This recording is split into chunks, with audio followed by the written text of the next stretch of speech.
పిల్లలు, మీ అమ్మమ్మ తోట జయంతి అమ్మమ్మ ముచ్చట్లతో మీకు ఒక చిన్న కోతి కథ చెప్తాను, వినండి. ఒక చోట టోపీలు అమ్మేవాడు టోపీలన్నీ అమ్మేసి మిగతా టోపీలంతా గంపలో పెట్టుకొని అలిసిపోయి ఒక చెట్టు కింద వచ్చి ఆ టోపీలు ఆడబెట్టి కొంచెంసేపు నిద్రపోయాడు. నిద్రపోతే ఇంత లోపల కోతులన్నీ వచ్చినాయి. వీడు నిద్రలో ఉన్నాడు.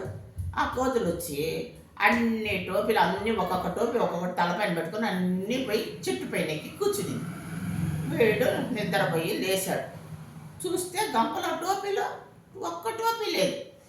అరే రే, నా టోపీలు అంతా ఎక్కడైంది, ఎవరు ఎత్తుకొని వెళ్ళిపోయినారు, ఎవరు దొంగలు ఇచ్చినారని వీడు కంగారు పడితే అటు ఇటు చూస్తాడు. చూసి చూసి తల పైకి ఎత్తిస్తాడు. చూస్తే కోతులన్నీ టోపీలు వేసుకొని చెట్టు పైన కూర్చుంటాయి. అయ్యోయ్యో, నా టోపీలంతా కోతులు ఎత్తుకొని వేసుకున్నదే, ఇప్పుడు మనం ఎట్లా ఆ టోపీలు తీసుకునేదినే, కొద్దులు నా టోపీ నాకు ఇవ్వండి అని వీడు యాక్షన్ చేస్తాడు. చేస్తే అవి కూడా ఇట్లే, అది వీడు ఎట్లా చెప్తే అదే అలా కోతులు కూడా యాక్షన్ చేస్తుంది. వీడు అడగతాడు, నాది ఏంటి ఏం చేయని, వీధి కూడా ఇట్లా అంటుంది.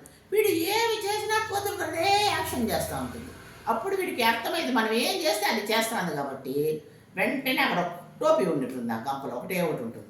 అది ఎత్తి తలపైన ఇలా వేసుకునేది తీసేది, వేసుకునేది కింద విసిరేసేది. అలా చేస్తాడు. ఈ కోతులు కొంచెంసేపు టోపీ వాడిని చూస్తుంది.